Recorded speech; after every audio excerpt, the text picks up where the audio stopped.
Have you ever felt it? That sudden certainty you've lived this exact moment before. Every word, every gesture, every fleeting shadow in the corner of your eye feels unnervingly familiar. This is déjà vu. The French call it already seen. Scientists call it a neurological hiccup, a momentary delay in processing. But what if it's something more? What if it's not a glitch in our minds, but a crack in reality itself?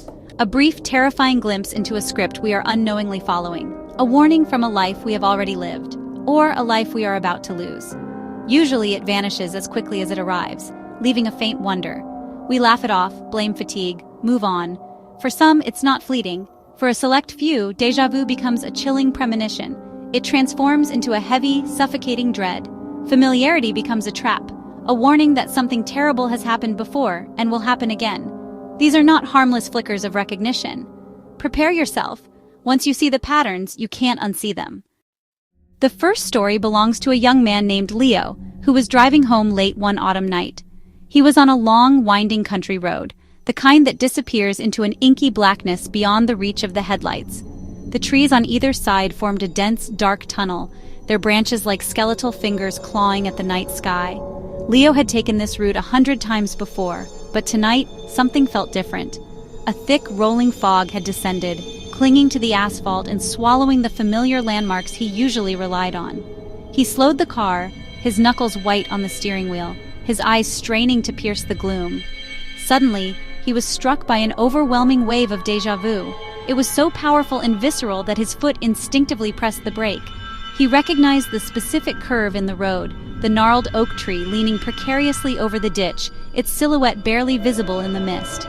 He knew, with a certainty that chilled him to the bone, that he had been in this exact spot before, in this exact fog, at this exact moment. He could almost feel the phantom memory of the car's gentle shudder as it rolled to a stop, the low hum of the engine, the eerie silence of the surrounding woods. The feeling intensified, bringing with it a tide of inexplicable dread. He remembered what was supposed to happen next. In this strange, phantom memory, he would see a flicker of movement to his right. He would turn his head, and in the gloom, he would spot a narrow, unpaved lane he had never noticed before. The memory told him that, out of a misguided sense of adventure or a desire for a shortcut, he would turn down that lane. The thought filled him with a primal fear, a screaming internal voice that begged him not to do it. And then, just as the memory had foretold, he saw it, a faint flicker in his peripheral vision. He slowly turned his head, his heart pounding against his ribs. There it was, a dark, forbidding dirt track, almost completely hidden by overgrown bushes. The entrance was like a gaping mouth, promising only darkness. Clara, a college student, had just moved into an old, creaky house with 2 roommates. The rent was cheap, and the house had character, which was a polite way of saying it was falling apart. Her room was in the attic, but the part of the house that unsettled her the most was the basement. The door to it was in the main hallway. A heavy oak panel painted a sickening shade of dark green. It was always kept locked, and the landlord had been strangely insistent that they were never to go down there, claiming it was structurally unsound and used only for storage. One rainy Tuesday night, Clara was home alone. Her roommates were at the library, and the only sounds were the drumming of rain against the roof and the groaning of the old house. As she walked down the hallway to get a glass of water, she passed the basement door and froze. A wave of déjà vu, so intense it made her dizzy, washed over her. She felt she had stood in this exact spot before, staring at this very door, with the same cold knot of fear tightening in her stomach. The scent of damp earth and something vaguely metallic seemed to seep from under the door. In this sudden, imposed memory, she knew what she was about to do. She would feel an irresistible curiosity, a pull towards the mystery behind the locked door. She would jiggle the old brass knob, find it locked, and then remember where the landlord kept a spare key, on a small hook just inside the broom closet. The memory was so detailed, so real, that she could almost feel the cold, jagged metal of the key in her palm. A powerful sense of dread accompanied the vision, a silent scream in her mind, telling her that opening that door was a terrible, irreversible mistake. Despite the fear, the sense of predestination was overwhelming. It felt less like a choice and more like a scene she was compelled to act out. Her body moved as if on autopilot. She walked to the broom closet, her hand trembling as she reached inside. As Clara inserted the key into the lock, the déjà vu reached its terrifying peak. A flash of images, not her own, suddenly flooded her mind. The key turned with a loud grating click that echoed through the silent house. Our third story comes from an urban explorer, a man who called himself Jax. He made a hobby of visiting abandoned places, photographing them, drawn to the beauty of decay. His favorite locations were old, forgotten hospitals, rooms filled with the ghosts of past suffering and healing. One moonless night, he and a friend approached the derelict St. Jude's Asylum, a place shuttered for over 50 years. A massive Gothic building loomed, windows like vacant eyes. They slipped in through a broken ground floor window, flashlights cutting beams through dust. They moved down decaying corridors, the silence broken by the crunch of broken glass underfoot, and the distant drip of water. The air smelled of mold and stale antiseptic. Jax, in his element, snapped photos of peeling paint and overturned gurneys. They reached the pediatric wing, and an unsettling feeling crept over him. He stopped at the entrance to a long, dark hallway, children's doors hanging open on either side like waiting mouths. A wave of déjà vu crashed over him. He knew this hallway. He recognized faded cartoon animals on the walls, now grotesquely chipped and stained. He knew the third door on the left had a deep scratch near the bottom, and that the light fixture at the far end would flicker erratically.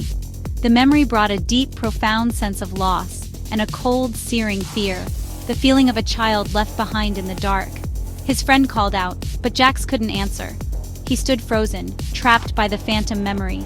He knew what was at the end of the hall. In his mind, he walked it. Jax's friend, concerned by his silence, walked back and put a hand on his shoulder. The touch broke the spell. "We have to go," he whispered, his voice hoarse. "Now." He couldn't explain the feeling, the absolute certainty that they were in terrible danger. He just knew they could not, under any circumstances, go down that hallway.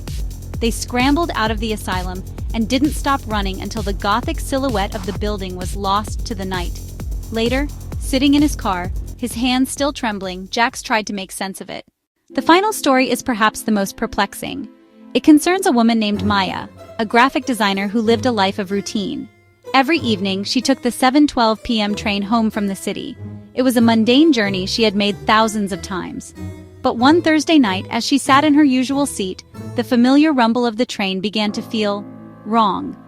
The carriage was unusually empty, and the lights inside seemed to flicker with a sickly yellowish hue.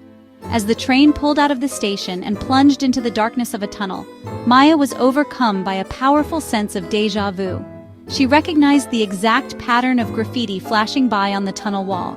She recognized the specific squeal of the wheels on the track. She recognized the way the lone businessman across from her was staring blankly at his phone. She had lived this moment. The feeling was so strong that she could anticipate the next sound, a sudden, jarring clank from underneath the carriage. A moment later it happened, exactly as she had remembered it. A cold dread began to seep into her. This familiar journey was about to take a very unfamiliar and very wrong turn. The déjà vu didn't fade. It grew more intense, feeding her a stream of terrifying premonitions. She knew the train would not stop at her station. It would continue on, speeding through her stop. It would speed through the next stop. It would plunge deeper into unused tunnels. It would plunge into forgotten tunnels beneath the city. In her mind, she saw the train shudder to a halt in a dark, abandoned station, platform crumbling and covered in grime. She saw the doors sliding open to reveal absolute blackness. She felt a paralyzing fear of what might be waiting out there in the dark. She looked around the carriage, heart pounding. The few other passengers seemed oblivious, lost in their own worlds. Was she going insane? It all felt so real, like a memory she was reliving against her will. The train emerged from the tunnel and began to approach her station. She saw the familiar lights of the platform getting closer. For a moment, she felt a wave of relief. It was just a feeling, a bizarre trick of her tired mind. But then, just as the déjà vu had warned her, the train began to speed up, hurtling past the platform without even slowing down. Panic seized Maya. The businessman across from her finally looked up, a confused expression on his face. Another passenger stood up and walked towards the door, looking bewildered. The train was now racing through the darkness just as her premonition had shown. The sense of reliving a nightmare was absolute. She knew, with a terrifying certainty, that if she stayed on this train, she would end up in that dark, abandoned station. She didn't know what would happen there, but the feeling of dread was so profound that she knew she couldn't let it come to pass. Acting on pure, instinctual terror, she pulled the emergency brake handle. The train screeched violently, throwing the other passengers forward. Alarms blared, and the train ground to a halt in the middle of another dark tunnel, somewhere between stations. The doors remained shut.